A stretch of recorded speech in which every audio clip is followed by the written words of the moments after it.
시작을 하겠습니다. 오늘 제2차 인공지능 편향성 최적화 학술대회 AI의 편향과 챗봇의 일탈 일부 사회를 맡은 한국 포스트 휴먼학회 연구이사 인천대학교 정성훈입니다. 오늘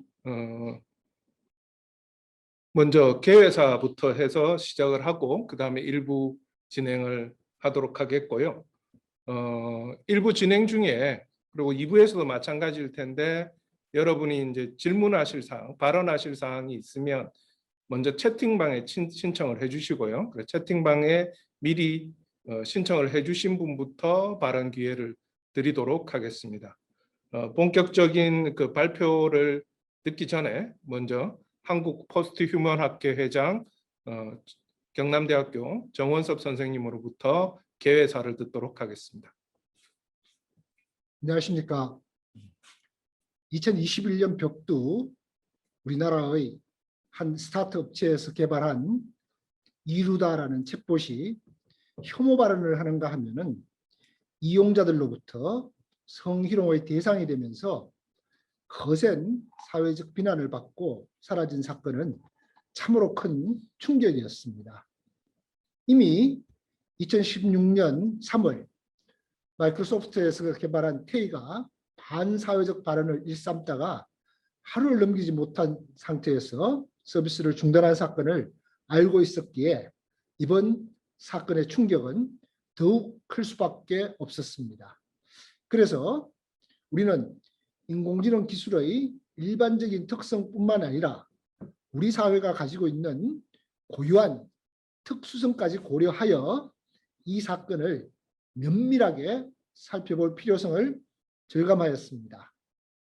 이루다 사건과 관련하여 이미 개인정보보호위원회에서는 챗봇 개발 업체에 대해 개인정보보호법 위반을 명시하고 또한 거액의 과징금을 부여하였습니다. 또한 이 위원회에서는 AI 개발자나 운영자가 현장에서 활용 가능한 AI 서비스의 개인정보 보호 자율점검표를 발표하고 또한 현장 컨설팅을 지원하겠다는 건설적인 정책을 제시하기도 하였습니다. 그럼에도 불구하고 오늘 우리가 AI의 편향과 챗봇의 일탈이라는 제목으로 긴급한 학술대회를 하는 것은 인공지능 기술의 발달 과정에서 현행 법률과 더불어 꼭 함께 고려해야 할 다양한 요소들이 존재하고 그 요소들을 성찰하기 위한 것입니다. 우리 인간은 혼자서는 살아갈 수 없는 불완전한 존재일 뿐만 아니라 고독하고 외로운 존재이기도 합니다. 그래서 우리는 부단히 타자와 소통하고자 합니다. 그러나 타인과의 대화는 그때마다 일그러지기 다반사입니다.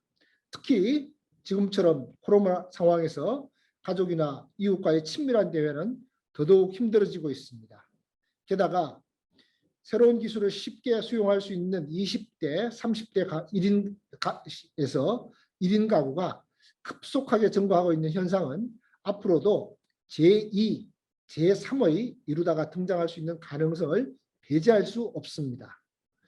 오늘 학술대회를 빌어 챗봇 이루다가 등장하게 된 과정을 다각도로 분석하고자 합니다. 우선 챗봇 이루다가 등장하게 된 배경을 한국 사회의 벤처 문화와 연결하여 구체적으로 살펴볼 것입니다. 이를 바탕으로 챗봇을 구현하는 기술을 공학적으로 살펴본 후 이 과정에서 데이터의 편향뿐만이 아니라 인간 존재 자체의 편향이 개입될 수 있는 여러 가지 가능성을 살펴보고자 합니다. 인공지능 기술 발전과 더불어 이미 수많은 윤리 가이드라인들이 전 세계에서 쏟아지고 있습니다. 과연 이런 윤리 가이드라인들이 인공지능 기술 개발자들에게 얼마나 실효가 있을지는 참 의문스럽습니다. 오히려 윤리 세탁으로 악용되어 온 것을 부정할 수 없습니다. 인공지능 기술 개발 과정에서 무엇을 참으로 염두에 두어야 할지에 대해 다 함께 슬기를 모으는 시간을 갖고자 합니다. 이번 학술대회 발표문을 발전시켜 곧 단행본으로 출간할 예정이니 여러분께서 오늘 참여하셔서 주시는 소중한 말씀과 따뜻한 가르침을 적극 반영하도록 하겠습니다. 단행본에서는 이번 학술대회에서 발표를 하시지 못하는 서울대학교 양인모 교수님과 순천향대학교 윤미성 교수님의 옥고도 함께 실릴 예정이니 더욱 많은 기대를 부탁합니다. 마지막으로 이렇게 긴급한 학술대회를 개최하는 데 따라서 학술대회 때마다 드러나지 않게 꼼꼼히 실무를 챙겨주는 서울대 박사과정의 문화연 연구원과 백인경 연구원 그리고 이현우 연구원에게 큰 감사를 드립니다. 또한 이루다 개발사에 직접 인터뷰를 하는 발품을 마다하지 않은 경남대 최영관 교수와 당국대학교 석사과정 신정택 연구원에게도 감사의 말씀을 드립니다. 무엇보다도 이번 학술대회를 조직하고 구체적인 실무까지 도맡아준 인천대학교 정성훈 교수에게도 심심한 감사를 표합니다. 여러분들의 좋은 의견을 통해서 오늘 학술대회가 예실 있게 이루어질 수 있기를 바라마지 않습니다. 감사합니다. 예, 오늘 발표자가 5명인데 어떻게 일정을 조절하다 보니까 우연히 5명이 모두 남성이 되었습니다. 사실 저희가 이 단행본을 준비하고 학술대 준비를 할 때 참여하는 분들 중에는 여성 선생님들도 계셨고 그분들의 주요한 아이디어가 매우 큰 기여를 했는데 어떤 우연들이 겹치면서 오늘의 발표는 필자 모두가 참석하지 못하고 5명만이 발표에 참여하게 되었습니다. 그래서 먼저 1부는 챗봇 이루다의 전사와 탄생 과정에 관해서 2개의 발표를 듣겠는데요. 1부에서도 그렇고 2부에서도 그렇고 사회를 동시에 보는 두 사람, 최은강 선생님과 저의 발표는 약간 사전에 녹화된 것이라서 현재 지금 화면에 보고 있는 것과는 약간 다른 분위기로 송출될 수 있다는 것을 염두에 두고 봐주시기 바랍니다. 그래서 최은강 선생님과 오요한 선생님이 일부 발표를 하는 동안 여러분들은 나중에 이제 일부 끝나고 질의응답 시간 그리고 의견 개진이 있을 때 채팅방에 먼저 자신이 먼저 발언하겠다라고 신청한 분들을 제가 그 순서대로 발언 기회를 드릴 테니까요. 미리 채팅방에 자신이 발언하겠다는 의사를 밝혀주시면 고맙겠습니다. 그러면 먼저 첫 번째 발표, 스캐터랩의 대표하고 PM하고를 직접 만나가지고 인터뷰를 하면서 챗봇 이루다의 전사에 대해서 연구를 한 경남대학교 교양교육연구소의 최은강 선생님의 이루다 그 탄생의 사정에 관해서 발표를 듣도록 하겠습니다. 안녕하세요. 경남대학교 교양교육연구소의 최은강입니다. 제가 첫 발표를 맡으면서 이 이루다 사건에 대한 개요를 좀 짚어보는 것으로 발표를 구성을 했습니다. 그래서 소위 이루다 사건이라고 하는 것이 어떤 식으로 촉발이 되었으며 거기서 발생하는 문제들이 무엇인지 이거를 제 관점에서 한 3가지 정도로 압축을 했고요. 제 구성을 이런 식으로 했습니다. 처음에 이루다 사건의 개요를 짚어드리고요. 그리고 논란이 제 관점에서 한 크게 3가지 정도로 압축이 되는 것 같은데 일단 챗봇으로서의 이루다의 문제, 그 다음은 딥러닝으로서의 이루다의 문제, 마지막으로 이제 이루다의 페르소나가 여대생으로 설정되어 있는 것에서 비롯되는 문제, 이렇게 3가지 정도를 짚어봤습니다. 그래서 이 발표는 전반적으로 이제 스캐터랩 구성원들과 직접 인터뷰한 내용을 기초로 했고요. 스캐터랩 대표인 김종윤 씨하고 이루다 기획의 주체인 핑퐁팀의 최예지 프로덕트 매니저 이렇게 참여를 했고요. 저희 쪽에서는 저하고 이제 학회 연구원이신 신영택 씨 이렇게 동행해서 4명이서 인터뷰를 진행을 했습니다. 이 인터뷰 내용을 제가 재구성을 해서 전달해드리는 것으로 하겠습니다. 그래서 이 스캐터랩이 이루다의 개발사가 되고요. 지금 업력이 한 10년 정도 되는 신생 스타트업인데요. 지금 크게 연예과학팀 그리고 핑퐁팀 이렇게 두 개의 팀으로 구성이 되어 있습니다. 연예과학팀은 연예과학이라는 모바일 앱을 운영을 하고 있고요. 핑퐁팀에서 주로 인공지능 챗봇 관련한 기술들을 이제 관리를 해왔고 또 이루다와도 밀접하게 연결이 되어 있습니다. 지금 이루다의 페르소나로 여러 가지 특성들이 부여가 되어 있는데요. 일단 생일이 2021년 6월 15일로 되어 있습니다. 이거는 개발사에서 부여한 특성이고요. 2021년 6월 15일은 이루다의 베타 테스트를 시작한 시점입니다. 그래서 이렇게 베타 테스터를 모집을 해서 일단 6개월 정도의 테스트 기간을 거친 다음에 정식 서비스를 시작했는데 테스트 시작한 시점을 이루다의 생일로 탄생일로 잡고 있고요. 기본적인 모형은 이렇게 특별한 목적이나 주제가 없는 대화를 자유롭게 주고받는 것을 목표로 하는 것입니다.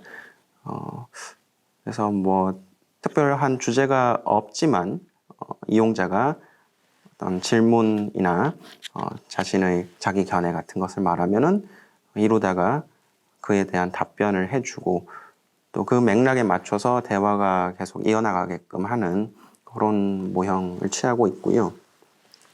실제 사용례인데요. 보시면 이제 처음에 사용자가 인사를 하고 이루다가 이에 대해서 대답을 해주는데 지금 이루다는 20세 대학생, 여대생으로 설정이 돼 있죠. 페르소나가. 그 페르소나에 맞는 대답을 지금 해주고 있습니다. 그에 대해서 또 사용자가 답변을 하면 이루다가 재답변을 해주는 그런 방식으로 지금 실제 사용 예가 보이고 있고요. 또 역시 큰 목표가 없는 일종의 오락으로서의 대화 방식인데 끝말잇기를 하는 경우가 많았습니다. 이루다하고 이렇게 끝말잇기 하면서 단순히 시간을 보내는 그런 용도로 사용한 경우도 있었습니다. 그래서 정식 서비스가 6개월쯤 뒤인 12월 20일에 개시가 됐고요. 이런 식으로 페르소나 설정이 되어 있습니다. 나이가 20살인 여대생이고 좋아하는 가수가 있고 취미가 있고 그리고 여기 나와 있지는 않습니다만 반려묘를 기르고 있고 동생이 있고 그리고 키는 163cm 정도라는 식의 개성이 부여가 되어 있고요. 문제가 된 것은 몇 가지 이루다의 혐오성 발언 때문이었습니다. 보시면 레즈비언, 게이, 트랜스젠더 이들에 대한 평가를 질문을 했더니 굉장히 싫다, 혐오스럽다라는 반응을 보인 경우가 있었고요.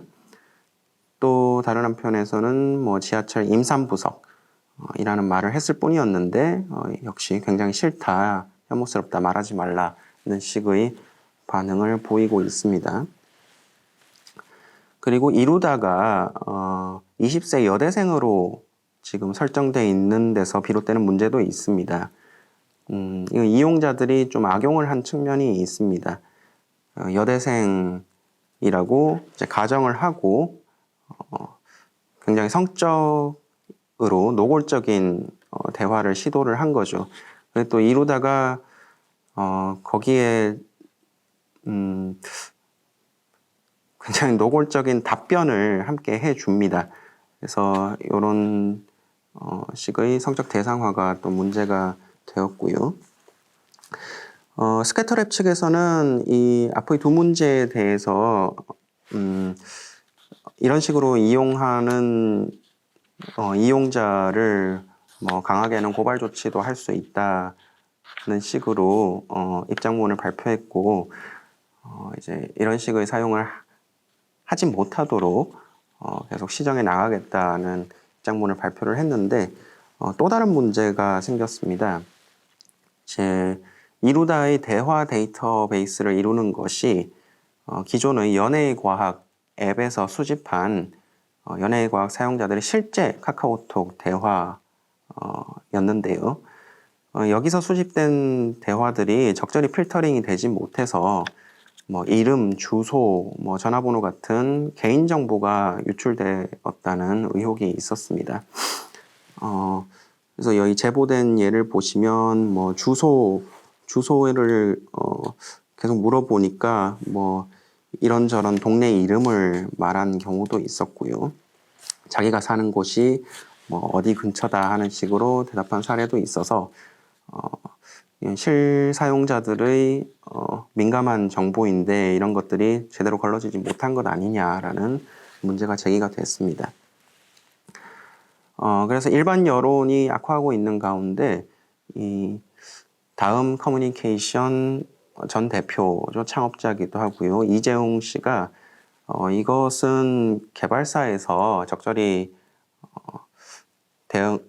개발을 해주지 못한 문제다. 애초에 이런 식으로는 개발을 하지 말았어야 했다는 식으로 강하게 비판을 하면서 좀 문제가 더 크게 이슈화가 됐습니다.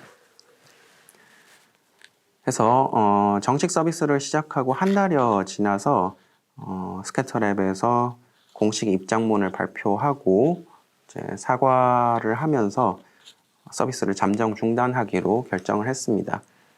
거의 동시에 이제 개인정보보호위원회에 이 문제가 회부가 됐고요. 석 달여 지나서 이제 바로 지지난주였던 것 같은데요. 개인정보위에서 1억 원 조금 넘는 정도의 과징금을 처분하는 것으로 일단은 이 문제가 일단락이 되었습니다. 그래서 이 타임라인을 한번 보시면요. 2020년 6월 15일에 베타 테스트를 개시해서 반년 정도의 테스트 기간을 거친 다음에 12월 20일에 정식 서비스를 개시를 했고요. 거의 바로 한 2, 3일 내에 최초 문제가 제보가 되고 언론에서도 노출이 되었고요. 그리고 한 달여 지나서 서비스가 잠정 중단되고 석 달여 지난 4월 말에 개인정보의 처분이 난 그런 좀 빠른 전개를 보여주었습니다. 그래서 이제 논란이 되고 있는 지점을 3가지 정도로 짚어볼 텐데요. 첫 번째 문제는 이제 챗봇이라는 정체성을 갖고 있는 이루다의 문제입니다. 이루다는 이제 열린 주제 대화형 인공지능 챗봇으로 정의가 되는데요. 이런 챗봇의 특징은 대화에 특별한 목적을 두지를 않는다는 겁니다. 다시 말하면 이제 심심풀이용 챗봇이죠. 그래서 인공지능 기술이든 딥러닝 기술이든 이 고도화된 기술을 이런 식의 오락 용도로 사용하는 것이 적절한가 하는 관점이 있고요. 이거 뒤에 이제 다른 선생님께서 또 발표를 해주시기도 할 겁니다. 그런데 이런 심심풀이용 챗봇에 대한 수요는 기본적으로 꾸준히 있어 왔고요. 국내에서는 요 초기 모델이 맥스라고 해서 1980년대, 90년대쯤 나온 사례가 있습니다. 그 당시에는 이루다만큼 방대한 데이터베이스를 축적하지는 못해서 이제 개발자가 직접 질문과 답변을 수작업으로 입력해서 출력하는 방식을 취했기 때문에 굉장히 양적으로도 좀 부족했고요. 문장에서 어떤 키워드를 추출하는 그런 기술도 굉장히 부족했죠.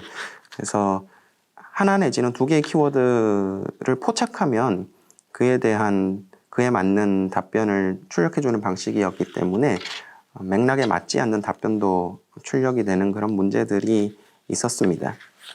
그게 이제 초기의 모델이고요. 그리고 이후에 이제 여러 비슷한 프로그램이 출시가 됩니다.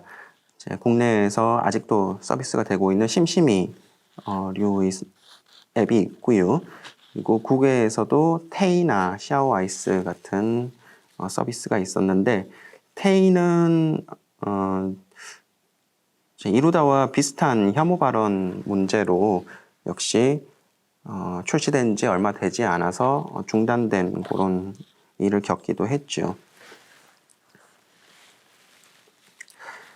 기본적으로 이런 심심풀이용 챗봇이 뭐 기술의 낭비가 아니냐는 입장에 대해서 개발사 측에서는 요 챗봇이 어떤 이용자와 감정적인 교류를 할 수도 있다는 견해를 보이고 있습니다. 스캐터랩의 요 인공지능 챗봇 개발 과정을 보시면요. 일단 텍스트잇이라는 카카오톡 감정 분석 앱에서 시작해서 진저라는 비트윈 앱에 삽입된 또 대화 분석 앱이 있었고요. 이제 이루다까지 이어지는데 개발사에서 이제 예상치 못한 경험을 했다고 합니다. 이제 뭐 비트윈 앱에 삽입된 진저 같은 사례에서는 비트윈 앱은 연인 간의 대화를 목적으로 하는 앱이기 때문에 진저는 그 연인, 대화 상대방의 감정을 분석해서 이제 상대방의 감정이 어떤 것 같으니까 어떤 대화를 하는 것이 좋겠다는 식으로 대화를 유도해주는 역할을 했었는데 좀 사용을 하다 보니까 이 진저 앱이 상대방뿐만 아니라 사용자, 대화에 참여하는 양 당사자의 기분을 모두 분석을 해주더라는 것이죠. 그런데 사용자들이 진저가 분석해주는 자기 감정 분석 내역 데이터를 보면서 굉장히 강렬하게 반응을 하더라는 겁니다. 자신의 기분을 이렇게 알아주고 반응을 해주는 상대방으로 본 거죠. 그런 상대방 앱이 있다는 것에 굉장히 긍정적인 반응을 보였다고 하고요. 그래서 이런 연장선에서 이루다와 같은 열린 주제 대화형 챗봇이 효용을 가질 수 있다 이렇게 보았다고 합니다. 이 열린 주제 대화형 챗봇이 뭐 테이도 그렇고 이루다도 그렇고 문제가 되는 발언을 하고 있는 그런 양상에 대해서 이제 뭐 결국은 특정한 지점에 있어서는 개발자가 통제를 해야 하지 않겠냐는 입장을 보이고 있는데요. 그러면서도 조금 주저하는 경향도 보이고 있습니다. 사실 이제 통제를 한다고 해도 어느 지점을 통제해야 할지도 문제가 되고요. 또 어느 특정 지점을 설정해서 통제를 했을 경우 그 강도와 지점이 과연 적절하냐 이런 문제도 있기 때문에 좀 생각해 봐야 될 지점이 있다는 식으로 이제 스캐터랩 측에서는 답변을 유보하고는 있습니다만 기본적으로는 지금 기본 모형으로 삼고 있는 셀프 슈퍼바이즈드 방식을 전면적으로 적용하기는 어렵고 특정한 문제에 있어서는 슈퍼바이즈드 방식을 사용해야 할 수도 있다 이런 식으로 정의를 하고 있습니다. 두 번째 문제는 이제 딥러닝으로서의 이루다가 갖고 있는 문제인데요. 일단 초기의 이루다의 모형은 초기에는 이루다가 아니었죠. 초기의 이 챗봇의 모형은 고양이로 페르소나가 설정되어 있었다 그래요. 그만큼 이제 사람으로 페르소나를 설정하지 못할 만큼 굉장히 좀 개발자들 스스로도 이 기술이나 능력 측면에서 그냥 좀 떨어진다는 판단을 했던 것 같고요. 그래서 지금 이루다 서비스는 중단된 상태인데 이 드리미는 제가 찾아본 결과로는 아직 서비스가 되고 있는 것 같습니다. 그래서 요 랜선 양이 드리미라고 하는 요 페르소나가 지금 이루다에게서는 이루다의 반려묘로 설정이 되어 있고요. 그 드리미를 최초 모델로 하고 있었습니다. 요때는 대화 데이터가 한 2,000개 정도 있었다고 하고요. 또 실제로 그 정도밖에 학습을 할 수 없었다고 합니다. 그러던 것이 한 1, 2년 만에 이제 딥러닝 기술이 폭발적으로 발전을 하면서 이렇게까지 학습을 시킬 수 있게 되었다는 것이고요. 보시면은 이제 이루다의 이거는 이루다 트위터에서 발췌한 건데요. 이렇게 반려묘로 설정이 되어 있고요.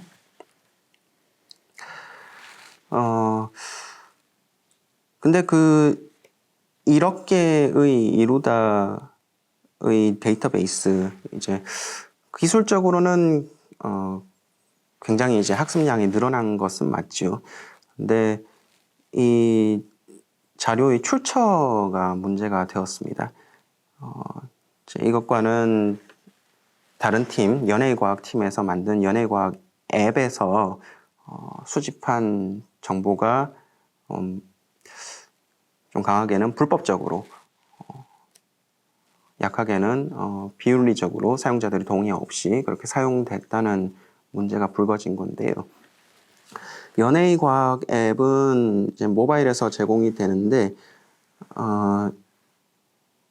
연예과학이라는 그 명칭이 보여주듯이 소위 썰로 돌아다니는 어떤 연애에 관한 지식들을 과학적으로 풀어준다는 그런 모토를 담고 있습니다.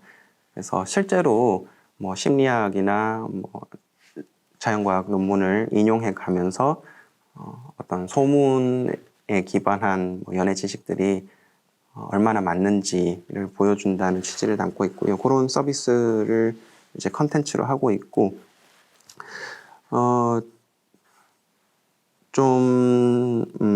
수위가 높은 어떤 컨텐츠도 있습니다. 이제 여기서 보여주듯이 뭐 연인과의 성관계에 관한 컨텐츠도 있고요. 전반적으로 연애 과정에서 사람들이 궁금해할 만한 어떤 소재들을 약간은 좀 자극적인 제목을 제시해서 그 궁금증을 풀어주는 방식으로 운영되고 있는 앱입니다. 여기서 이제 주된 수익 모델이 되는 앱이라고 프로그램이라고 할 수 있겠는데요. 주된 모델이 되는 것이 카카오톡 대화 분석입니다. 이미 뭐 앞에서도 말씀드렸듯이 텍스트잇이라든가 뭐 진저와 같은 서비스를 제공한 적이 있었기 때문에 그걸 좀 더 발전시킨 형태라고 볼 수 있겠는데요. 연인과의 카카오톡 대화를 입력을 하면 여기서 나름대로 분석을 해서 연인과의 관계가 어떠한지, 또 대화의 뭐 연인의 애정도가 친밀도가 어떠한지, 또 둘의 관계를 어떤 식으로 발전시켜 나갈 수 있는지 이런 것들을 뭐 보고서 형태로 보여주는 그런 서비스입니다. 요거를 대체로 유료로 이용을 하게 되어 있고요. 사용자가 결제를 하고 그 연인과의 카카오톡 대화를 전송을 해서 저장을 하게 되면 그 데이터를 분석을 해서 보고서를 보여주게 되어 있죠. 그래서 문제가 되고 난 지금은 이런 식으로 개인정보 관련한 어떤 경고 문구도 명백하게 보이고, 또 몇 가지 뭐 주의할 만한 점에 대한 지적도 하고 있는데, 저도 개인적으로 이 앱을 이용해 봤던 기억에 비춰보면 그 이전에는 이렇게 명시적인 동의 절차가 있었던 것 같지는 않습니다. 그래서 소위 약관 조항이라고 하죠. 이제 앱을 이용하면서 뭐 일어날 수 있는 일반적인 사항들을 약관의 형태로 삽입을 해서 그냥 동의를 구하는 그런 식이었는데, 아마 이용자가 요 대화가 수집돼서 다른 서비스에 이용될 것이라는 점을 충분히 파악하지 못할 수도 있었을 그런 방식이었다고 생각을 합니다. 그래서 실제로 지금 법무법인에서 이제 그 개인 사용자들을 대리해서 소송을 준비하고 있는 것으로 알고 있는데요. 거기서도 이제 쟁점이 되고 있는 지점이 그런 지점이고요. 스캐터랩에서 이루다의 데이터베이스로 크게 자랑하고 홍보하고 있는 이 1억 개의 데이터베이스라는 것이 기본적으로는 이런 불법적 혹은 비윤리적인 방식을 통해서 수집된 것이라는 점이 기본적으로는 문제가 되고 있고요. 이제 딥러닝의 관점에서는 사실 이런 문제도 좀 제기가 될 수가 있습니다. 이제 스캐터랩의 설명에 따르면 인공지능 챗봇이 대화를 만들어내는 방식에 답변을 구성하는 방식에는 이제 리트리벌 방식이 있고 제너레이션 방식이 있다고 합니다. 리트리벌 방식은 이미 축적된 대화 데이터베이스에서 적절한 답변을 골라서 그 미리 입력된 데이터를 내보내주는 방식이고요. 제너레이션 방식은 문장을 새롭게 만들어내는 방식인데요. 자기들은 스캐터랩에서는 제너레이션 방식은 사용하지 않고 100% 리트리벌 방식만 사용을 했다고 합니다. 이 경우에 사실은 이루다가 출력해주는 답변이란 것은 결국 연예의 과학 사용자가 입력했던 실제 대화, 그 데이터인 셈이죠. 그러면 결국 수많은 데이터를 굉장히 빠른 속도로 연산해서 적절한 데이터를 찾아내서 골라주는 역할을 하는 것에 불과한데 여기에 이제 빅데이터 이상의 어떤 발전된 기술이 적용되었는가 하는 점에는 좀 의문이 남는 것 같습니다. 마지막으로 문제가 되는 지점은 여대생으로서의 페르소나를 갖고 있는 이루다입니다. 비판하시는 분들은 이제 그렇게 말씀을 하시죠. 왜 하필 20살 여대생이냐? 다른 식의 페르소나를 충분히 부여할 수 있었는데 애초에 마케팅이 잘 되는 지점을 포착해서 성적 대상화를 감수하고 출시한 것이 아니냐, 뭐 이런 식의 의심스러운 시선을 보내고 계시고요. 개발사 측에서는 뭐 의도적으로 그렇게 만든 것은 아니라고 해요. 일단은 핑퐁팀 구성원들이 대부분 여성들이라고 하고요. 그래서 뭐 페르소나를 설정할 때 자신들의 입장에서 페르소나를 설정하는 것이 훨씬 수월하기 때문에 그런 식으로 만들었던 이유가 하나 있고, 그리고 초기 예상으로는 아무래도 여성 유저들이 더 많지 않겠느냐 이런 식으로 예상을 했다고 합니다. 그런데 챗봇의 페르소나를 남성으로 설정하게 되면 로맨틱 릴레이션십이 주가 되어버릴 수도 있다는 우려를 해서 여성으로 설정을 했다고 하고요. 그리고 아무래도 젊은 층에서 사용을 많이 할 것이기 때문에 20세로 설정을 했다. 이런 식의 답변을 주고 있습니다. 뭐 이 설명을 전적으로 신뢰한다면 이제 로맨틱 릴레이션십을 피하려고 했는데 오히려 역으로 이제 로맨틱 릴레이션십이 주가 되어버린 서비스가 된 그런 격이 되었는데요. 꼭 그런 페르소나가 아니라도 시스템적인 측면에서도 일부러 그런 것이 아니냐라는 의심을 사는 지점은 여럿 있습니다. 그중 하나가 이제 친밀도 시스템인데요. 여기 보시면 뭐 특정한 대화를 시도하면 친밀도가 이렇게 올라가게 되어 있습니다. 그리고 친밀도가 일정 부분 쌓이면 이제 레벨이 또 올라가게끔 돼 있고요.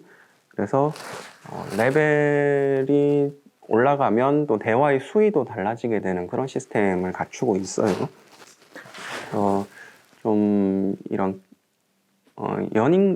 연인과의 대화를 기본적인 모델로 설정해 놓고 어떤 게임과 같은 시스템을 도입한 것이 아니냐 이런 의혹을 제기하시는 분도 있고요.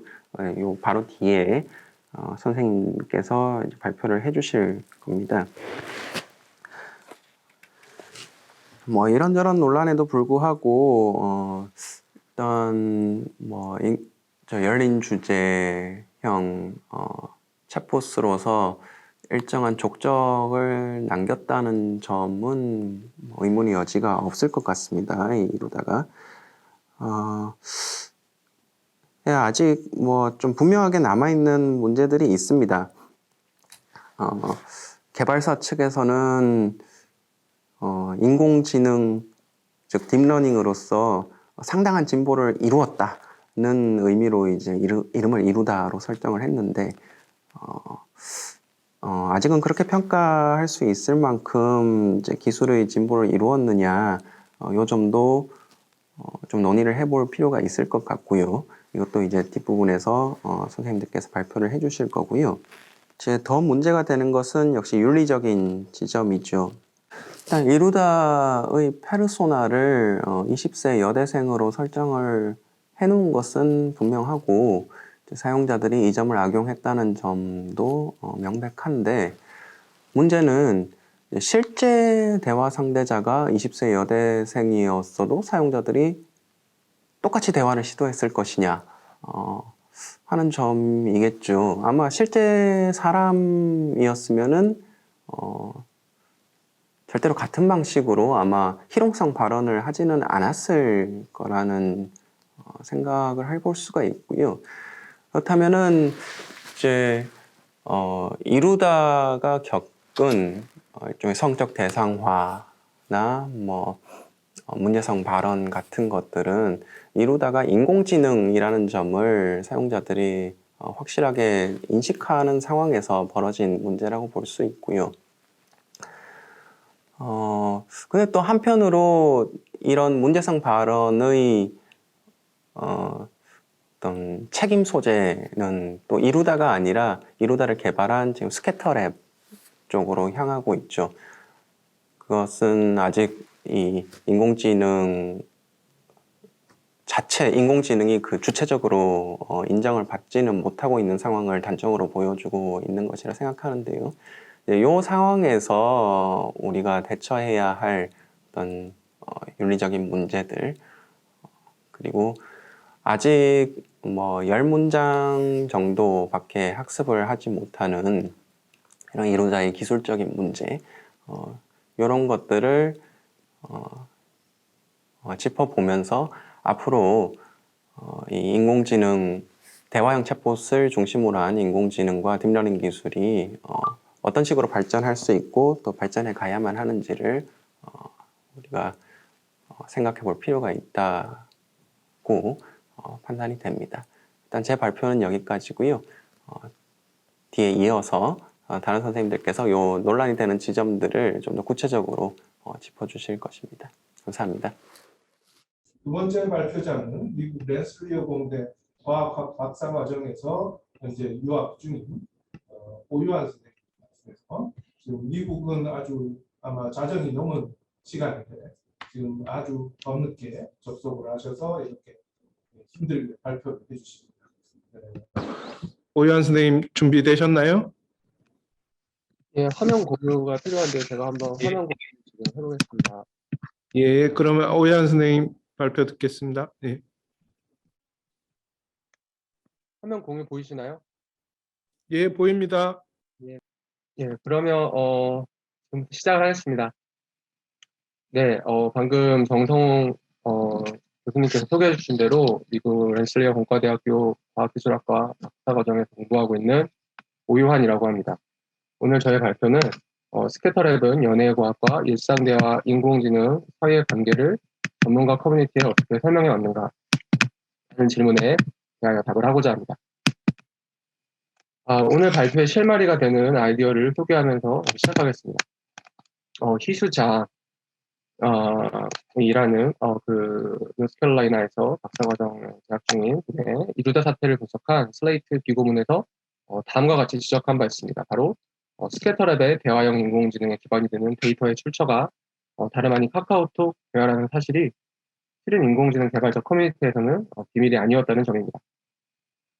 예컨대 파이콘 코리아 2019 등 기술 공유 컨퍼런스에서의 발표, 2019년 네이버 테크톡에서의 강연, 그리고 아시아 스타트업 영어 매체 테크인에이시아와의 2020년 인터뷰에서 스캐터랩은 100억 건의 친밀한 대화 로그라는 대규모의 데이터셋이 회사의 그러한 어떤 자산이라고 자랑하였습니다.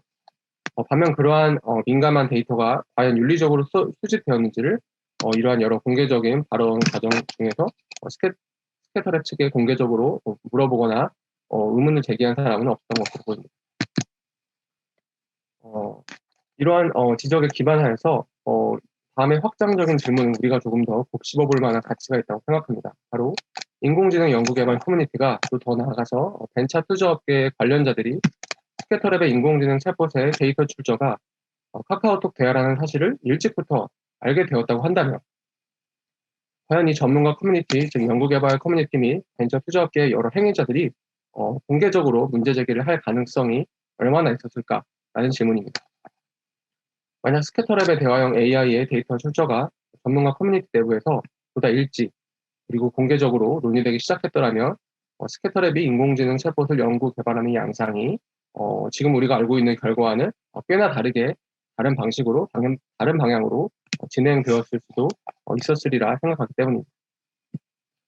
하지만 이러한 사고 실험을 계속하다 보면 하나의 문제에 부딪힙니다. 바로 스캐터랩이 자사의 인공지능 챗봇의 연구 개발에 필요한 데이터가 무엇이며 어떻게 얻었는지를 매번 조금씩 다르게 설명했기 때문입니다. 예를 들어 앞에 세 사례 각각에서 먼저 2019년 6월 네이버 테크톡에서 스캐터랩 직원은 텍스트 앱과 연애를 위한 인공지능 앱으로 소개하면서 100억 개 이상의 어터런스, 그 발화 데이터가 2.2 테라바이트 규모로 유저 대화 데이터가 있고 그 100억 건의 대화 데이터를 가지고 있다고 소개한 바 있습니다. 그리고 발표 중간중간마다 카카오톡 대화 데이터로 대화형 인공지능 모델을 테스트한 결과를 지속적으로 설명하였습니다. 다음으로 2019년 파이콘 코리아에서 스캐터랩 직원 발표자는 역시 데이터 취급 경로 혹은 채널에 대하여 언급하지 않은 채 자신들의 회사가 한국어 100억 건의 데이터, 100억 건의 카톡 데이터, 일본어 2억 건의 라인 데이터를 갖고 있다고 언급하며 모든 데이터는 사용자의 동의를 받고 사용자에게 직접 제공받았으며 개인정보 식별이 불가능한 데이터만 연구개발 목적으로만 사용되고 있습니다. 라고 언급하였습니다. 마지막으로 2020년 11월 테크인에이시아 인터뷰에서는 취득 경로가 언급되지 않은 채 회사가 100억 개의 카카오톡 챗 메시지와 10억 개의 일본어 라인 챗 메시지를 독점적인 데이터베이스로 갖고 있다고 보도되었습니다. 이처럼 비록 회사 측이 지속적으로 카카오톡 데이터를 통하여 AI 챗봇을 만들고 있다라고 공개적으로 설명해온 것은 맞다고 할 수 있지만 그러한 설명이 맥락상 즉각적으로 문제라고 항상 인식될 만한 정도는 아니었던 것으로 보입니다. 그렇다면 도대체 스캐터랩이 AI 연구개발 커뮤니티의 또 언론 인터뷰를 통하여 자사의 챗봇 AI 개발을 여러 차례 소개해오면서 연예의 과학 사용자들로부터 수집한 카카오톡 대화와 챗봇 AI 개발 사이의 관계를 얼마나 자세하고 충분하게 설명해 왔는지, 무엇을 강조하였는지, 그리고 의도적이든 혹은 비의도적이든 무엇을 생략하였는지 등을 따져 묻는 것, 그리고 충분한 사례 수집 및 비교 혹은 대조를 통하여 이러한 스캐터랩의 지난 설명에서의 패턴 내지는 경향을 따져보는 것은 이루다 사태를 보다 폭넓게 그리고 전형적이지 않게 그리고 끈기 있게 이해하고 분석하기 위한 기초 자료가 되리라는 것이 본 발표의 토대입니다. 본격적으로 본론으로 들어가기 전 몇 가지 유의사항을 발표드리고자 합니다. 먼저 저의 추론적인 주장은 어디까지나 잠정적인 것이며 새로운 정보 혹은 맥락의 공개에 따라 반박될 수 있습니다. 실제로 본 슬라이드에 수록된 사진 자료 중 일부는 스캐터랩 회사의 임직원의 얼굴이 노출된 경우 혹은 스캐터랩의 발표 자료에 인스타그램의 사용자들의 사진 및 메시지, 답글이 아이디가 가려지지 않은 채 인용된 경우가 있습니다. 이 경우 당사자들이 원하지 않는 맥락에서 저의 사진 재사용으로 인하여 당사자들의 얼굴이나 아이디가 보여지게 되는 상황을 미연에 방지하기 위하여 해당 얼굴이나 아이디 부분을 스마일 마크로 가렸음을 알려드립니다. 실제로 본 발표의 주된 관점을 보다 명확히 해두자면 가령 현행법과 그 해석, 향후 규제, 입법안 등에 초점을 맞추는 법제적 관점이 아니며 또한 어떤 상황에서 혹은 어떤 집단의 행위자가 이렇게 했어야 한다 혹은 이렇게 하지 않았어야 한다는 당위적 판단을 모색하는 윤리적인 관점을 주로 취하지 않습니다. 그보다는 과학기술 그리고 기업 투자 커뮤니티에서 보다 좁히는 인공지능 커뮤니티에서 담론을 분석하려는 과학기술학을 주된 관점으로 삼고 있습니다. 그렇다면 이제 본론으로 넘어가겠습니다. 과연 스캐터랩은 자사의 일상대화 인공지능과 연예과학 채팅 데이터 사이의 관계를 전문가 커뮤니티에게 어떻게 설명해 왔던 것일까요? 결론부터 말씀드리면 다음과 같습니다. 먼저 스캐터랩은 인공지능 연구 개발 커뮤니티를 대상으로 2016년부터 2020년 말까지 줄곧 자사가 일상대화 인공지능을 개발하기 위하여 카카오톡 채팅 데이터를 사용한다고 이야기해온 것으로 보입니다. 여기서 두 가지 패턴이 흥미롭다는 것이 저희 관찰리 해석입니다. 먼저 해당 카카오톡 대화 데이터를 연예과학에서 얻는다는 사실이 초반에는 명확히 밝혀졌으나 2019년 이후부터는 때로는 밝히고 혹은 때로는 밝히지 않는 패턴으로 변해가는 것이 관찰됩니다. 둘째로 2019년 들어서부터 모든 데이터는 사용자의 동의를 받고 사용자에게 직접 제공받았으며 개인정보 식별이 불가능한 데이터만 연구개발 목적으로 혹은 목적으로만 사용하고 있습니다라고 몇 차례 언급하기 시작하였습니다. 하지만 이를 항상 언급한 것은 또한 아니었습니다. 다음으로 스캐터랩이 벤처 투자 업계를 대상으로 자사가 인공지능 챗봇을 연구 개발한다는 점과 이것이 연예과학에서 얻은 카카오톡 데이터에 기반한다는 점이 2018년 4월 3차 투자 유치의 핵심이었던 것으로 보입니다. 그럼에도 불구하고 벤처 투자 업계가 이에 대해 윤리적인 문제를 제기하기는 어려웠다고 저는 해석합니다. 왜냐하면 벤처 투자 업계가 투자금 회수라는 가치를 윤리적인 인공지능 개발이라는 가치보다 우선시하기 때문이었다라고 원인과 결과를 설명할 수 있겠지만 그보다는 제가 보다 선호하는 해석은 적어도 2018년 3월에서 4월의 투자 시점 당시로서는 향후 스캐터랩이 제품화할 일상대화 인공지능이 연예과학과 얼마나 밀접하게 연결될지 혹은 그와 독립적인 제품일지가 당시 투자 시점에서는 명확하지 않았기 때문이라고 보여지기 때문입니다. 그럼 이러한 저의 주장이 도출되기까지 과정에서 제가 조사한 것들을 지금부터 설명드리도록 하겠습니다. 먼저 연예과학과 일상대화 인공지능 사이의 관계에 대한 근원적인 실마리는 그에 앞서 출시된 앱 진저포 비트윈에서 찾을 수 있습니다. 앞서 최영광 선생님께서도 이 관계에 대해서 잘 소개해 주신 덕분에 제가 저의 이 내용에 대한 중요한 맥락을 제공해 주셨는데요. 스캐터랩이 대화형 AI에 대한 아이디어를 외부에 공개한 최초의 기록은 뉴스 매체 및 보도, 그리고 인터뷰, 공개 발표 등을 통틀어 2016년 10월이었던 것으로 보입니다. 김종윤 대표는 공개 발표자 중 한 명으로 2016년 10월 창업생태계허브 D캠프에서 주관하는 월간 행사 D파티에 참석했습니다. 10월 행사의 테마는 인공지능 스타트업이었습니다. 이날 발표에서 김종윤 대표는 스캐터랩이 일상대화 인공지능에 대한 포부를 아마도 최초로 외부에 밝히는 동시에 이러한 포부가 바로 진저포 비트윈에서 비롯되었음을 설명했습니다. 김 대표는 당신을 챙겨주는 인공지능 진저라는 제목으로 10명의 발표자 중 한 명으로 발표했습니다. 발표 자료에 따르면 진저는 커플 모바일 메시지 앱인 비트윈 전용으로 개발되어 2015년 2월 출시된 앱으로서 연인 사용자 간의 대화를 분석하여 연애에 대한 다양한 정보를 인식하고 흥미로워할 정보를 카드를 통해 알려주는 일종의 연애 비서 혹은 데이트 코치 역할을 하는 서비스였습니다. 흥미롭게도 당일 발표에서 김종윤이 더 많은 시간을 할애하여 강조한 것은 진저가 제3자로서 커플 관계에 코칭을 할 뿐만 아니라 진저 자체가 사용자의 대화 상대이자 애착 상대로 자리 잡는 양상이었습니다. 앞서 최영광 선생님께서 스캐터랩 측과의 인터뷰를 통하여서 스캐터랩이 강조했던 것과 바로 동일한 측면인데요. 예컨대 진저봇은 사용자의 연애 상대뿐만 아니라 사용자 본인 일주일 컨디션을 수치화하여 그래프로 보여주면서 인공지능 보이스라고 한번 상상을 하고 들어주시면 좋겠습니다. 실제로 음성 지원이 되지는 않습니다. 제가 요 며칠간 보니까 님 컨디션이 안 좋은 것 같아서 속상해요. 라고 카드를 띄워주고 사용자가 챙겨줘서 고마워 등의 선택지 중 하나로 반응할 수 있게 하거나 땡 잡았다. 수업 시간에 핸드폰 만지고 그러면 안 돼요. 라고 카드를 띄우고 사용자가 알겠어 진저야 혹은 싫어 내 마음이야 등의 선택지 중 하나를 누를 수 있게 하거나 혹은 뭘 드시기엔 조금 늦은 시간 아닌가요? 며칠 전에 다이어트 한다고 말씀하시는 걸 제가 들었던 것 같아서요. 라고 띄우고 사용자가 별로 안 늦은 시간이야 등의 선택지 중 하나를 누를 수 있게 했습니다. 여기서 조금 약간 좀 뭐랄까요, 낯뜨겁다고도 느끼실 수 있는데 앞서 김정현 대표는 사용자가 강렬한 반응을 보였다라고 수회를 하였지만 일단 진저톡의 메시지 자체가 굉장히 어떤 감정적인 그 뉘앙스를 강하게 담고 있고 나는 속상하다.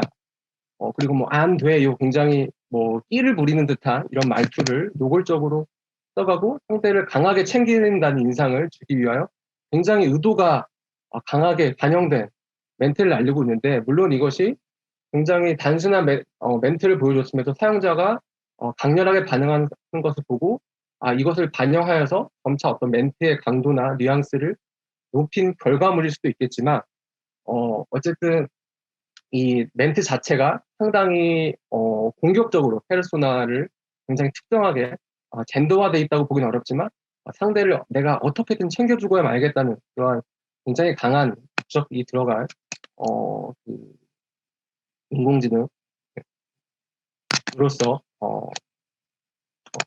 그렇게 페르소나화 되었다는 것을 알 수 있습니다. 사용자들이 이처럼 진저포 비트윈 화면을 캡처하여 인스타그램 피드에 공유한 것을 일사를 보여주면서 스케터랩 대표는 인스타그램 사용자들이 진저의 메시지에 정서적으로 긍정적인 반응을 한다고 해석했습니다. 그래서 이어지는 슬라이드에서 대표는 인공지능의 사람과 친구 같은 관계를 맺는 세상을 자신들은 지향한다고 하면서 그 재료로서 딥러닝과 160억 건의 대화 데이터가 회사들이 갖고 있는 중요한 자산이라고 강조하였습니다. 그리고 유저의 상황과 감정을 인지할 수 있고 사람과 대화하는 법을 배울 수 있다는 것이 자신들이 인공지능 개발에 대하여 갖고 있는 신념이라고 밝혔습니다. 그리고 마침내 로드맵을 밝힌 화면에서는 일상대화 인공지능과 연예과학과의 관계가 시각적으로 제시되었습니다. 보시면 화면의 상단에는 목적이라고 할 수 있는 일상적인 대화를 나누는 알고리즘 개발이 제시되었고 하단에는 수단이라고도 해석할 수 있겠습니다만 연예과학을 통한 다른 언어의 데이터 수집이라고 적혀 있었습니다. 더불어 미국기, 일본기, 중국기 그림이 놓여져 있었습니다. 이 발표 시점은 바로 연예과학이 2016년 6월 출시되고 난 이후 4개월이 지난 2016년 10월 시점이었습니다. 스케터랩이 일상대화 인공지능의 비전을 최초로 밝힌 2016년 10월의 발표는 최소 두 가지의 시사점을 지닌다고 저는 생각합니다. 먼저 연예과학이 그 자체로 완결적인 서비스로 탄생했다기보다는 보다 상위 목적을 위한 수단으로서 처음부터 기획된 것으로 보인다는 것입니다. 이러한 관계 설정은 2017년 김종현 대표 인터뷰에서 보다 직접적으로 다음과 같이 설명된 바 있습니다. 직접 인용한 그 인터뷰에 따르면 스케터랩은 메시지 데이터를 가장 많이 가진 스타트업일 것이다. 일각에서는 메신저 회사들이 더 데이터가 많지 않냐고 하는데 그 회사들은 기본적으로 일반 메신저 대화에 접근할 수 없다. 서버에 암호화돼서 저장되기 때문이다. 연예과학은 핑퐁에 좋은 데이터 서비스 채널이기도 하다. 사용자들이 직접 메신저 대화를 입력하기 때문이다. 여기서 핑퐁이란 당시 일상대화 인공지능을 개발하던 스케터랩의 팀 이름입니다. 그럼 최은강 선생님의 발표에도 설명된 바 있습니다. 두 번째 시사점은 해당 발표에서는 일상대화 인공지능을 위한 한국어 데이터 수집은 언급조차 되지 않았다는 점입니다. 이는 한국어 데이터 수집을 하고 있지 않기 때문에 언급되지 않은 것이 아니라 한국어 데이터 수집은 이미 연예과학을 통해서 달성되어 수행 중이었기 때문에 목표가 아니고 여기 미국, 일본, 중국 사용자들로부터 대화 데이터를 수집하겠다는 것은 향후 목표로서 제시되었기 때문일 것입니다. 그렇다면 진저포 비트윈, 연예과, 이 핑퐁 사이의 관계에 대한 또 다른 해석을 들을 수 있을까요? 바로 그것은 2019년 4월 발표에서 또 찾아볼 수 있습니다. 김종인은 2019년 4월 한국 대학생 IT 경영학회 큐시즘이 주최한 그 교육 세션에서 스케터랩의 여러 서비스들의 개보 혹은 피벗 과정에 대해 다음과 같이 설명했습니다.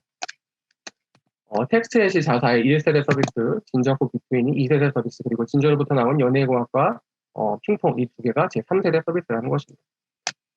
이 설명을 토대로 연예과학과 일상대화 인공지능 사이 관계를 이해보려 한다면 연예과학에서 얻은 채팅 데이터를 가지고 사후에 실험적으로 챗봇을 만들었다기보다는 연예과학을 일단 먼저 내놓고 서비스를 하면서 동시에 여기에서 얻은 데이터를 바탕으로 챗봇을 연이어 만들자는 아이디어 자체가 진저로부터 도출된 아이디어들이라고 볼 수 있습니다. 스케터랩이 개발하던 챗봇이 프로토타입 형태로 남아 최초로 세상에 선을 보인 것은 2017년 하반기 즈음으로 보입니다. 2017년 11월 한국콘텐츠진흥원이 SM 엔터테인먼트가 공동으로 후원한 AI 스타트업 융합형 컨텐츠 협업 프로젝트 음악, 인공지능을 켜다 해서 스캐터랩은 SM 엔터테인먼트의 지적재산권이 소녀시대의 써니 등 연예인 캐릭터를 활용하여 셀레봇이라는 이름의 챗봇을 시범적으로 발표했습니다. 이 행사에서는 스캐터랩의 기술적 근간이 회사가 독보적으로 보유한 30억 상의 카카오톡 대화에 기반한 머신러닝이라고 소개되었으나 이 대화가 연예과학 사용자로부터 제공받은 것임을 밝히지는 않았습니다. 처럼 여성 연예인, 아이돌 출신의 여성 연예인이 챗봇의 페르소나로 설정되었다는 것이 이루다에 이르기까지의 어떠한 연장선 내지는 무엇이 어떤 그러한 가치관이 반영되었다라고도 볼 수도 있을 것 같습니다. 이후 2018년 4월 스캐터랩은 창립 7주년을 약 3, 4개월 앞두고 50억 원 규모의 3차 투자 유치에 마치며 성공하게 됩니다. 세 번째 투자를 일으킨 것은 이미 출시된 지 2년이 넘어가는 연예과학이 아니었습니다. 도리어 연예과학을 통해 수집한 다국어 데이터에 기반하여 일상대화 인공지능을 개발하는 핑퐁팀이 향후 경쟁력 있는 set보 모델을 만들겠다는 포부와 그리고 그 프로토타입으로서 셀레봇이 마침내 시장에서 그 가치를 인정받은 것이었습니다. 해당 보도자료에서 스캐터랩의 주요 계획은 일상대화 AI 기술을 고도화하는 것, 그리고 연예과학을 통한 다국어 데이터를 확보하는 것이라고 홍보되었습니다. 직접 인용된 소프트뱅크 벤처스 최지현 책임심사역은 스캐터랩은 대화형 데이터를 국내에서 가장 많이 보유한 회사이며 핑퐁을 발판으로 향후 정서적인 교감이 필요한 사업 분야를 개척하며 선두 기업으로 성장할 것이라고 밝혔습니다. 또한 직접 인용된 김종윤 대표는 다국어 메신저 데이터에 기반을 둔 머신러닝 기술로 일상대화 인공지능 분야를 선도하겠다 밝혔습니다. 실제로 3차 투자 유치 이후 일본어 버전의 연예과학에 출시되었습니다. 그렇다면 제3차 투자 유치에 참여한 투자자들이 투자 전 핑퐁팀이 개발하는 챗봇이 연예과학에서 얻은 카카오톡 채팅 데이터에 의존한다는 것을 알았을지가 다음 질문으로 떠오릅니다. 이에 대한 짧은 답은 그렇다는 일 것입니다. 하지만 이를 알았음에도 불구하고 3차 투자 유치 시점에서는 단적적으로 핑퐁팀이 향후 제품화할 일상대화 인공지능의 최종 결과물이 연예과학 사용자에게 전혀 혜택을 주지 못하고 가치를 전혀 전달하지 않으리라고 예상하기는 어려웠을 것으로 보입니다. 일단 최초의 영감을 준 진저4 비트윈에서 연예 및 데이트 코치 기능과 사용자와 감정적으로 소통하는 인공지능이 하나의 앱을 통해 제공되었기 때문에 향후 제품화될 인공지능 역시 연예과학 앱 내에 추가 기능으로 들어가리라 유추할 법도 합니다.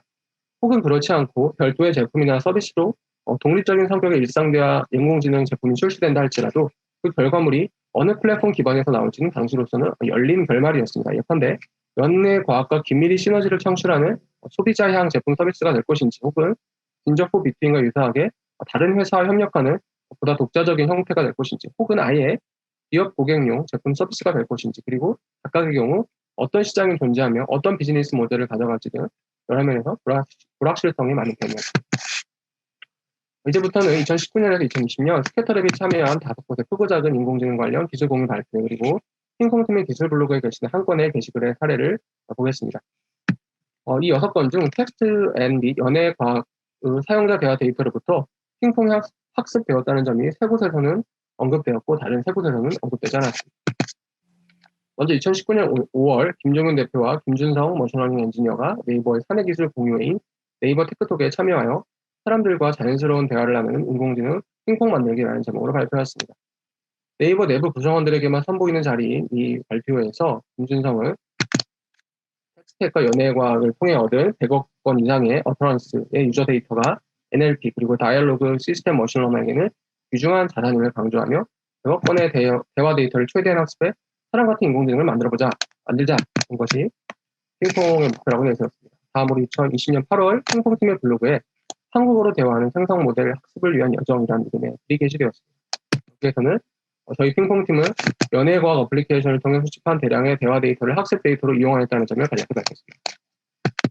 마지막으로 2020년 10월 이스트소프트가 주최한 AI 플러스 2020에서 김 대표는 챗봇 루다 1000명과 한 달간 대화를 나눈다 라는 제목의 발표를 했습니다. 해당 홈페이지의 연사소개 페이지에서 김 대표의 자기소개에는 연예과학에서 얻은 카카오톡 대화가 챗봇 이루다의 근본이 되었음을 명시하고 있었습니다. 반면 같은 시기였던 2019년 8월 그리고 11월 열린 개발자 공개 컨퍼런스에서 스케터랩 직원들은 데이터의 공급 채널을 언급하지 않고 최종 출처인 카카오톡 그리고 라인만을 언급하였습니다. 2019년 8월 열린 파이썬 개발자 연례 기술 공유회인 파이콘 2019에서 김준성은 100억 건의 카카오톡 데이터로 똑똑한 일상대화 인공지능 만들기라는 제목으로 발표했습니다. 데이터 출처를 설명하는 자료에서 핑퐁팀은 한국어 건 100억 건의 카톡 데이터, 일본어 2억 건의 라인 데이터를 보유하고 있다고 소개했습니다. 이때 최초로 모든 데이터는 사용자의 동의를 받고 사용자에게 직접 제공받았으며 개인정보 식별이 불가능한 데이터만 연구개발 목적으로 사용되고 있습니다. 라고 데이터 취득 과정에서 잠재적 이슈를 언급하고 해명하기 시작한 것으로 보입니다. 하지만 정작 발표 자료에서도 발표 실황, 녹화 영상에서도 텍스트앱과 연예과학이 수집 채널로 사용되었다는 언급은 없었습니다. 비슷하게 국내 최대 규모의 개발자 컨퍼런스인 네이버 데뷔가 같은 해 11월 열렸을 때 핑퐁팀의 발표자가 국내의 다양한 소속의 청중 앞에서 발표할 때에도 연예과학이 언급되지 않았습니다.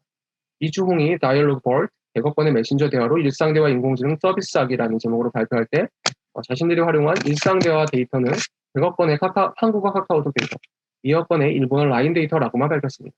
다만 모든 데이터는 사용자의 동의를 받고 사용자에게 직접 제공받았으며 개인정보 식별이 불가능한 데이터만 연구 개발 목적으로 사용하고 있다라고 강조하여 표시를 하였습니다. 마지막으로 2020년 11월 열린 네이버 데뷔 행사에 스케터랩이 2년 연속 참여한 자리에서도 연예과학을 언급하지 않았습니다.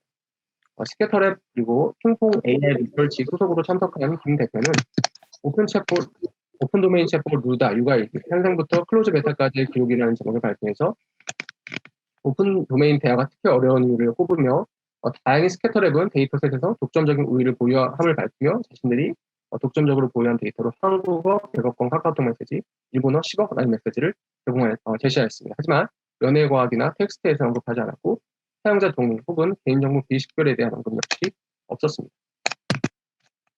지금까지 스케터랩이 2016년 10월부터 일찌감치 연예과학에서 얻은 다국어 메신저 데이터로 일상대화 인공지능을 만들겠다고 공언하기 시작한 이후 일상대화 인공지능과 그 데이터 수집 채널로서 연예과학 사이의 관계를 인공지능 커뮤니티에 그리고 벤처 투자 업계에 어떻게 설명해 왔는지를 신빙성 있게 재구성해 보려 했습니다. 이를 위하여 기술 컨퍼런스 및 를 분석하였습니다. 이를 토대로 내린 두 가지 추정적 주장은 다음과 같습니다. 먼저 스케터랩은 기술 컨퍼런스 및 기술 블로그 자료를 통하여 자사가 카카오톡 대화 데이터로 일상대화 인공지능을 만들었음을 꾸준하게 언급해왔습니다. 다만 해당 데이터를 연예과학에서 얻었다는 사실을 2016에서 18년 동안에는 꾸준히 언급한 반면 2019년부터는 때때로 언급하기도 때때로 누락하기도 하였습니다. 또한 2019년경부터는 개인정보 식별이 불가능한 데이터만 사용하였다는 점을 때로는 언급하기도 때로는 누락하기도 하였습니다. 실제로 스케터랩은 자세히 연예과학에서 획득한 사용자의 카카오톡 데이터로 일상대화 인공지능을 개발하겠다는 청사진과 프로토타입을 가지고 2018년 제3차 투자 유치를 하였다고 볼 수 있습니다. 다만 당시 시점에서는 향후 스케터랩이 실제로 제품화하여 내놓을 일상대화 인공지능이 연예과학과 얼마나 연계될지 혹은 그와 독립적인 제품일지 여부가 투자 시점에서는 명확하지 않았을 것으로 생각합니다. 마지막으로 인공지능 커뮤니티에 한 가지 제안을 드리면서 본 발표를 마치고자 합니다.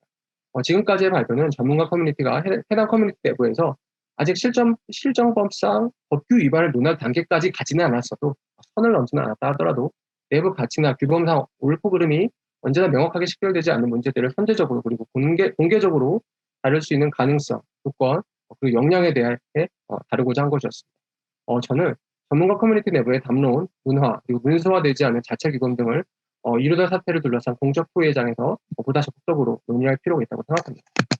왜냐하면 비단 입법, 행정, 규제 등의 분야에서 인공지능의 차별과 편향을 사후 시정하거나 사전 규제할 노력이 필요할 뿐만 아니라 인공지능 연구개발 커뮤니티가 이러한 사안들을 연구개발 과정에서 보다 선제적으로 고려하고 적극적인 의제 중 하나로 다루기 위해서는 의식적인 노력과 개입이 그러한 공동체, 커뮤니티 문화의 레벨의 수준에서 필요하기 때문입니다. 저의 제안은 다음과 같습니다. 각 발표자가 인공지능 연구개발 컨퍼런스 등에서 연구 성과를 발표할 때 사용한 데이터셋의 출처 및 그 취득 경로 그리고 그 데이터가 다루고 있는 사람들 혹은 사물들에 대한 자세한 통계를 설명하도록 컨퍼런스 조직위원회 측에서 요청하거나 강력히 권고할 필요가 있다는 것입니다. 그 세부적인 내용은 공유해드리는 발표 자료를 참고해 주시면 되겠고요. 한 가지 예시를 드리면서 마치도록 하겠습니다. 예컨대 기나이 우더이 프라브와 어베바 머하니가 공조한 논문에서는 데이터셋 어디카즈 프레임워크를 다음과 같이 제시했습니다. 조사하기 원하는 이미지 데이터셋의 NSFW, 그러니까 공식적인 자리에서 보기에 부적합한 이미지나 동영상 등을 가리키는 그런 이미지 컨텐츠로 어떤 종류가 있는지를 각 열마다 뭐 해변에서 뭐 몰래 본 그런 사진, 또는 뭐 업스컬트 사진 이런 식으로 넣고 각 행마다 그럼 과연 그 분류 AI가 이러한 것들을 과연 몇 건이나 그 실제적으로 탐지하는 성공했느냐를 볼 수 있는 시각화해서 도시화해서 볼 수 있는 매트릭스 행렬을 제시한 바 있습니다. 이것을 적용하여서 이것이 이미지 데이터에서 이러한 문제성 있는 콘텐츠를 가려내기 위해서 이러한 행렬을 쓸 수 있다면 텍스트 데이터에서 문제성 있는 콘텐츠를 가려내기 위하여 오른쪽과 같이 예컨대 대화 데이터셋 전체에서 혹은 전체 데이터셋을 랜덤하게 샘플링한 일부 데이터 중에서 육안으로 혹은 수작업으로 확인한 문제성 대화 내용들, 예를 들어 여성 혐오, 성소수자 차별, 과도한 폭력성 대화 혹은 실명 등 개인정보가 포함된 개수를 나열한 다음, 열별로 나열한 다음 실제로 이들이 자체적으로 개발한 혹은 이미 공개되어 있는 뭐 여성 혐오 분류 알고리즘, 성소수자 차별이 대화에 포함되어 있는지를 분류하는 알고리즘 등을 사용해서 실질적으로 몇 건이나 탐사했는지를 도시화하여서 이런 것들을 기술 공유 컨퍼런스에서 우리 대화 데이터셋에는 이런 정도의 잠재적인 문제가 있고 우리가 갖고 있는 분류 혹은 공개되어 있는 분류 알고리즘으로 우리가 이런 것들을 탐지했다라고 얘기하는 것입니다. 네, 여기까지가 저희 발표였습니다. 들어주셔서 감사드립니다. 예, 오해한 선생님 발표 감사합니다. 사실 지금 그 많은 분들이 약간의 잡음들이 들려서 조금 힘들어 하셨는데요.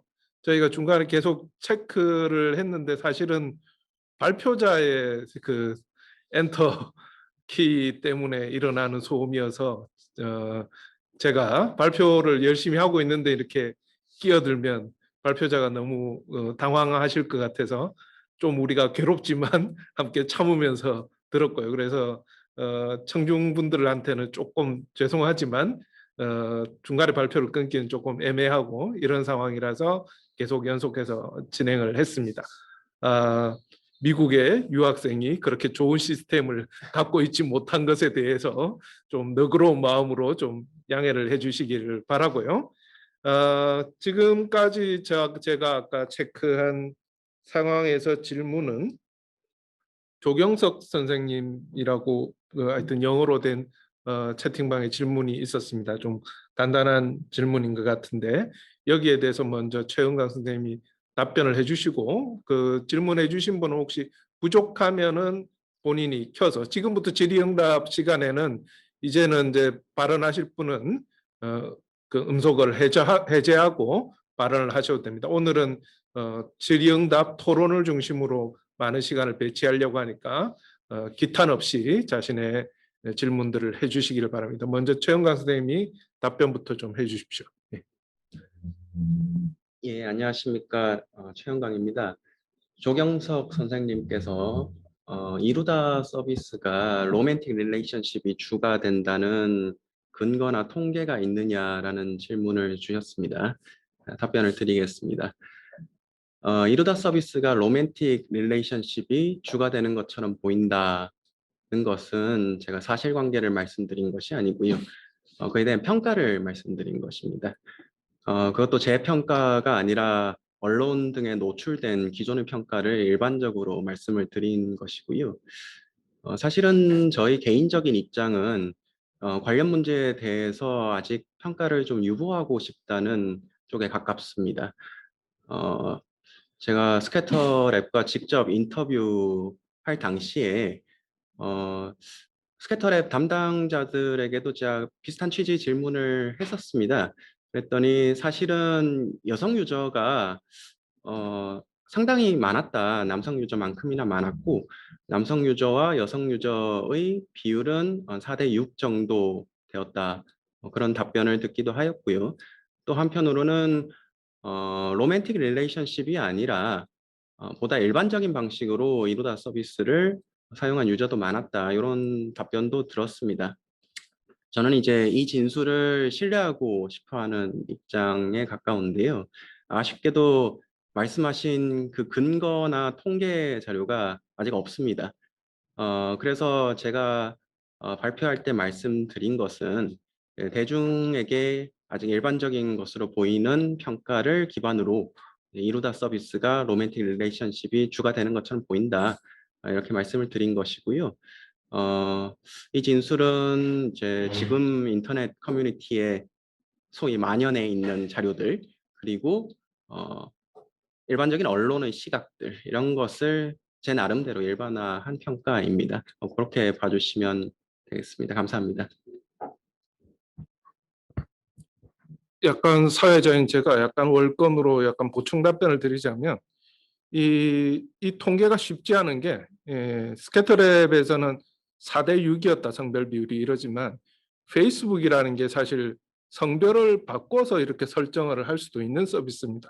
그렇기 때문에 그리고 실제로 많은 사용자들의 기록을 보면 자기는 여자인 척하고 들어갔다라고 하는 사람도 상당히 많습니다. 그런 기록들이 있기 때문에 정확한 성별 통계 같은 거, 연령 통계 같은 거 이런 게 사실은 뒤에 조사를 한다 하더라도 페이스북이라는 시스템 상에서는 체크가 되기 힘듭니다. 페이스북 메신저로 그 서비스가 됐기 때문이죠. 그 정도를 제가 약간 보충을 해드리고요. 질문해 주신 분 혹시 답변이 되었는지 혹은 추가로 질문을 좀 하시겠습니까?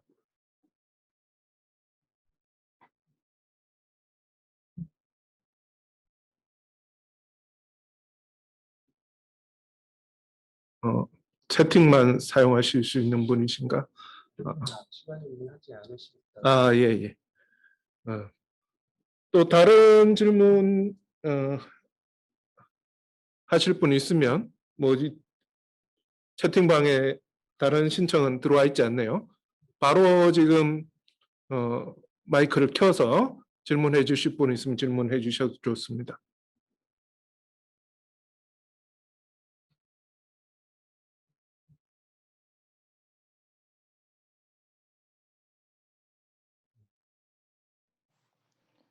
오요한 선생님한테 질문해 주실 분은 안 계신가요? 네. 저 오요한 선생님한테 좀 질문하고 싶은데요. 예, 해주세요. 네, 그 이제 뭐 여러 가지 이제 뭐 굉장히 조심스럽게 말씀하셨는데 그 스타트랩이 계속 이렇게 약간씩 말을 바꾼 것이 지금 이번에 생길 논란들을 어느 정도 예상하고 있었던 게 아닌가 싶거든요. 그렇게 이야기하면 너무 강한 주장이 될까요? 그러니까 이게 지금 연예의 다른 연예의 법칙인가 그 다른 곳으로부터 데이터를 자기들이 를 받아왔다는 게 궁극적으로 문제가 될 거라는 것을 생각을 한 것 같고 약간 거짓말도 한 것 같거든요. 뭐 동의를 얻었다든지 뭐 이렇게 이야기한 것이 그 동의라는 것도 굉장히 애매한 이야기인데 저는 사실 최영광 선생님도 이 스타트랩이 이것에 대해서 어떻게 주장하는지 좀 알고 싶거든요. 그 동의 맞냐 이렇게 물어보셨나요 혹시? 그러니까 제가 답변해 드릴까요? 그 부분에 대해서. 사실은 제가 먼저 답변해도 되는 예, 지금 하세요. 답변하면 됩니까? 예. 일단은 뭐 짐작하실 여러 재반 사정 때문에 제가 스캐터랩 담당자들에게 심한 추궁을 할 수는 없었습니다. 그래서 좀 약한 형태로 관련 질문을 했는데 일단 외형적인 답변은 자신들은 법적으로든 뭐 윤리적으로든 충분한 동의의 형태를 구했다는 입장을 보였고요. 실제로 그렇게 답변을 했고, 다만 이제 제가 평가하기에 그것은 이제 흔히 법에서 말하는 그 일반적인 약관 조항에 지나지 않기 때문에 사용자들이 이게 뭐 지금과 같은 형태로 좀 가공돼서 사용되리라는 거를 예측할 수는 없는 형태가 아니었나 이런 생각은 듭니다. 뭐 스캐터랩의 입장은 문제가 없었던 것 같다는 입장이에요. 거기에 대해서 제가 좀 보충의 설명을 드려도 될까요? 제가 이제 연예과학에서 이제 해당 뭐야, 그, 그 대화 내용을 제출을 유도하는 그런 과정을 연예과학에서 제가 밟아봤는데요. 거기에서는 이제 약관이 되게 이제 그냥 지나가듯이 약하게 나와요. 그냥 모르고 지나가도 크게 문제가 없을 정도로 약하게 나왔던 게 하나 문제가 있고요. 두 번째는 그 약관의 내용도 현재 제출하는 그 대화의 내용이 새로운 서비스를 위해서 쓰이는 것에 이제 동의를 하느냐 정도만 받고 있는데 그게 이제 거기에 대해서 이제 지금 법적 소송을 건 사람들의 입장은 새로운 서비스가 이제 연예 과학 내에서의 새로운 서비스에 쓰이는 거라고 인지를 했지 그것이 완전 별도의 이제 다른 뭐 이루다 같은 별도의 이제 이름으로 나온 서비스에 적용될 거라에 내가 동의한 건 아니다라는 것이죠. 그건 이제 약관에 대한 해석의 문제가 좀 있을 수가 있죠. 그래서 뭐 당연히 그 약관만 보면 그렇게 해석하는 것도 무리가 없으니까 그런 부분들이 좀 문제가 있지 않나라고 볼 수 있을 것 같습니다.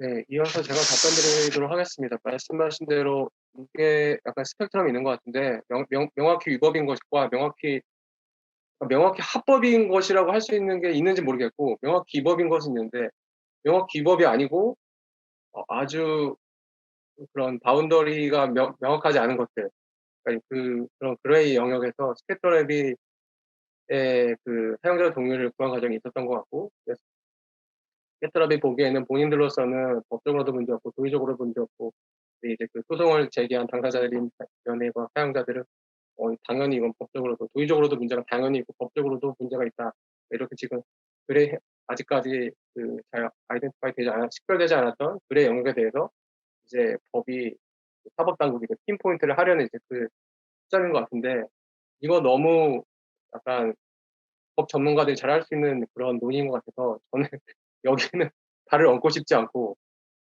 제 전문성은 거기 없다고 생각하기 때문에 그보다는 저는 왜 그 스캐터랩 당사자들이 제가 발표 내용에서는 직접적으로 언급하려고 하진 않았지만 스캐터랩 당사자들은 강한 신념 내지는 믿음이 있었던 것 같아요. 이 데이터는 카카오톡 데이터는 우리가 적법하게 획득했고 우리가 쓸 수 있고 이 데이터가 우리 회사의 미래다에 대한 강력한 믿음과 이 데이터를 쓰는 것에 대해서 어떠한 문제도 없다. 강력한 믿음이 있었던 것으로 저는 해석을 하고 있습니다. 그리고 이것을 이런 일종의 비유인데 스티브 잡스를 이야기할 때 현실 왜곡장, 리얼리티 디스토션 필드가 있었다. 다른 사람들이 그와 대화할 때 뭔가 되게 믿음이 가는데 대화가 끝나고 돌아갈 때는 대체 무슨 얘기를 들은 거지? 전혀 이해가 되지 않아. 약간 이런 것과 비슷하게 김정은 대표가 가졌던 그런 강력한 신념, 이 대화, 연예과학 데이터를 가지고 우리가 일상대화 인공지능, 사용자와 감정적으로 소통할 수 있는 인공지능을 만들 수 있고 이것은 적법하고 이것은 굉장히 우리가 실천 가치 있는 휴머니티를 위한 인류를 위한 비전이야 라고 했을 때 거기에 동참하는 사람들은 굉장히 일종의 동질성 있는 신념을 공유하는 그런 신념 가치 공유 집단 이렇게 하면 굉장히 이상하게 들릴 수도 있지만 이었던 것 같아요. 그래서 그 가치 구조 내지는 그 의식 구조 자체가 저로서는 약간 굉장히 흥미로운 것이고 그것들을 설득을 잘해서 그 팀을 꾸렸을 뿐만 아니라 인공지능 개발 커뮤니티에서도 어떻게 보면은 이건 최영석 선생님 해석과는 조금 다르지만 기술적으로도 역량 있는 팀이라는 인식을 얻어갔었던 과정 중에 2020년 말까지 있었다고 보고 문제는 이제 전혀 예측할 수 없었던 여성향으로 개발했지만 남성 사용자가 갑자기 들어오고 오용을 하고 그냥 의도치 않았던 방식으로 미스유즈를 하는 식이 되었다고 저는 개인적으로 생각하고요.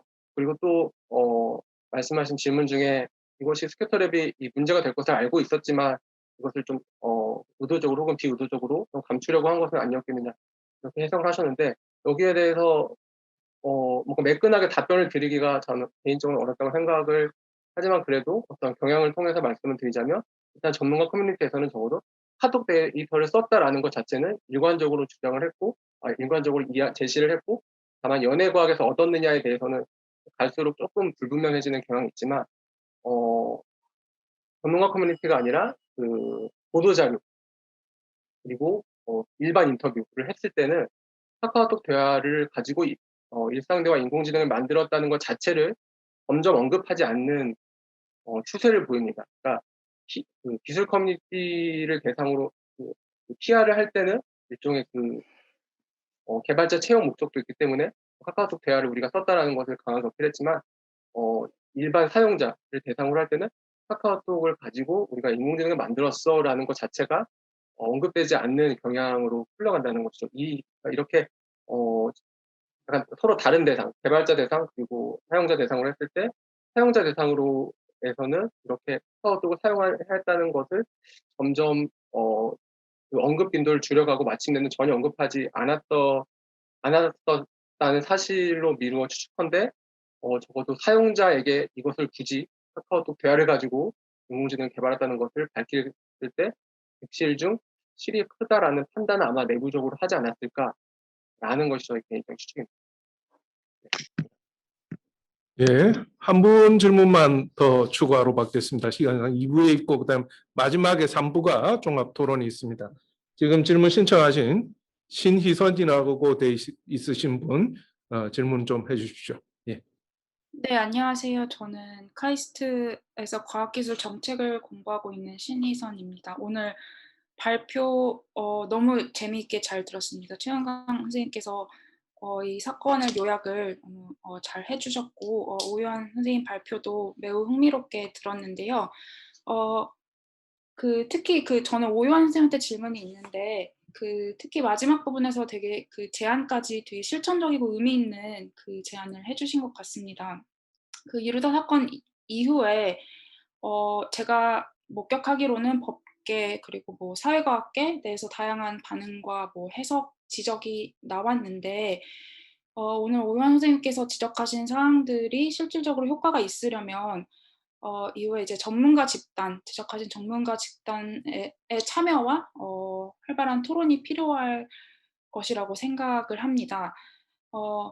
지금 오늘 선생님 발표에서 전문가 집단에게 스키터랩의 공식 발표를 중심으로 자료를 분석을 해주셨는데요. 연구하는 과정에서 전문가 집단의 반응, 그러니까 스캐터랩의 발표에 대한 전문가 집단의 반응, 그리고 이 이루다 사건 이후에 이재용 씨를 비롯한 여러 전문가 집단의 반응이 있었으리라고 생각을 하는데 혹시 그 부분에 대해서 흥미로운 점들을 발견하신 게 있는지 질문드립니다. 볼륨이 너무 오유환 선생님 볼륨이 너무 답변하실 때 볼륨을 약간 다시 키워 주십시오. 볼륨이 작다고요? 예, 약간 키워서 해주십시오. 예, 예, 예, 제가 답변해 주십시오. 네, 유학하면서 변변치 않은 경제 사정으로 이어폰이 없이 내장 마이크로폰을 쓰고 있어서 음질이 좋지 못한 점 양해 부탁드립니다. $100가 없어서 40달러치를 샀는데 40달러치가 고장이 나서 구입을 미루고 있습니다. 네, 신혜원 선생님 질문 감사드리고요.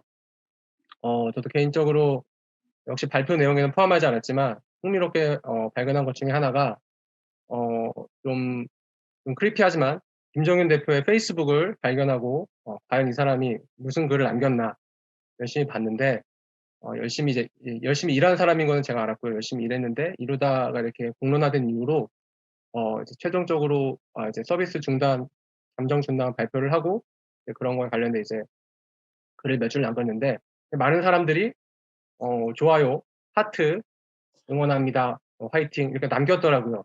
그러니까 추정컨대 인공지능 개발 커뮤니티 내지는 스타트업 업계의 지인들일 거라고 이제 예상을 했는데 뭔가 당시 이렇게 언론에서는 거의 약간 사회적인 매장을 시키는 그런 분위기였던 반면 이 김정은 대표가 본인의 가장 1차적인 집단으로부터는 강한 서포트를 받고 있다는 것이 제가 그때 느낀 약간 인상이었고 이 점에서 뭔가 약간 이 사태에 대해서 전혀 다르게 이해하고 있는 것 같다. 언론에서 다루고 있는 이해하고 있는 이 사태와 이 스타트업 업계 혹은 자연어 처리 인공지능 혹은 개발 스타트업 업계에서 이 사태를 바라보는 방식은 굉장히 다른 것 같고, 이 인공지능 스타트업 업계에서는 이 사태가 이렇게 흘러가는 방식에 대해서 동의하지 않음에도 불구하고 일단은 조용히 있으면서 이것들이 잠잠해지기를 기다리는 것이 아닐까? 그보다는 차라리 이견이 있으면 우리는 여기서 이것이 지나치게 너무 매장되거나 혹은 이렇게 처리되고 잠정 중단되어야만 하는 것은 아니라고 생각합니다라고 이견을 제시하는 것이 오히려 낫지 않을까? 라는 생각은 들었지만 어쨌든 그분들의 전반적인 분위기는 일단 잠자코 약간 불만은 있지만 잠자코 넘어가자 했던 것 같아서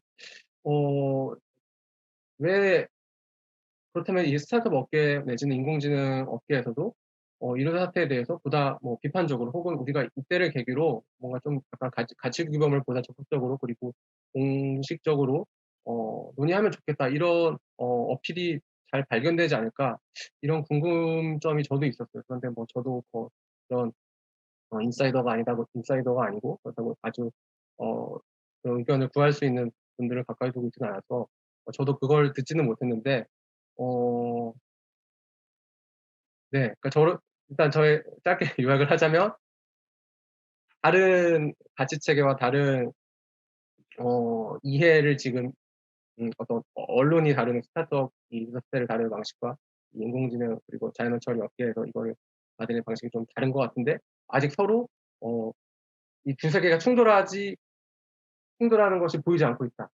그리고 저는 저희 발표를 통해서 그 충돌하고 있음을 보이는 것이 간접적인 목표이고요. 네. 네. 더 연구하고 싶은 부분이고 질문 주셔서 감사합니다. 네, 감사합니다. 예. 이것으로 일단 1부 순서는 일단 마무리 짓겠고, 더 질문이 있고 토론하고 싶은 내용은 나중에 3부에 종합 토론이 있으니까요. 그때 시간을 이용해 주시기 바랍니다. 지금 시간이 약간 초과를 해서 이미 2시 35분이 되었는데요.